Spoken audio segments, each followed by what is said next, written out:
તો કેટલા દીઠિયાનો વ્લોગ નહોતો આવતો કેમ કે મુહૂર્ત નહોતું આવતું. પછી મને એમ થયું હાલો તરબૂચ ખાઈને કરી નાખીએ આજના વ્લોગનું મુહૂર્ત.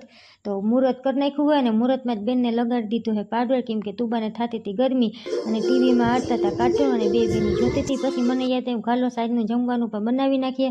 તો હાઈના વ્યારામાં મેં બનાવ્યું છે કઢી, ખીચડી, શીરો, દહીં અને બપોરની વાસી રોટલી. વાહ ભાઈ વાહ. અને બેન આવી ગયા છે ગરવાનું ઢાંકણું ઢાંકવા. હાલો તુબા ઢાંકણું ઢાંકી દો.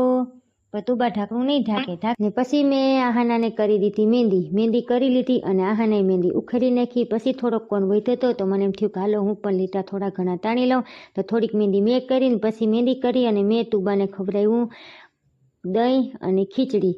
અને તુબાને મેં દહીં ખીચડી ખવડાવી લીધી હતી. અમને પણ ભૂખ લાગી હતી પણ એના પપ્પા હજી દુકાનેથી આવ્યા નહોતા. અને પછી ઘડિયાળમાં વાગી ગયા 12 વાગે અમે ખાધું ને પછી હું ગઈ દૂધ ગરમ કરવા. તો મારું દૂધ ગરમ થઈ ગયું હોય ને પછી મને એમ થયું કાલ 2 ઘૂંટડા હું ભરી લઉં. તો હું હાલતી દૂધ પીતી હતી. પછી હું લબાચા લઈ અમારા અને ભાગી ગઈ અમે અમારી મેળી ઉપર કેમ કે આજ અમારે મેળી ઉપર હોવાનો પ્લાન હતો.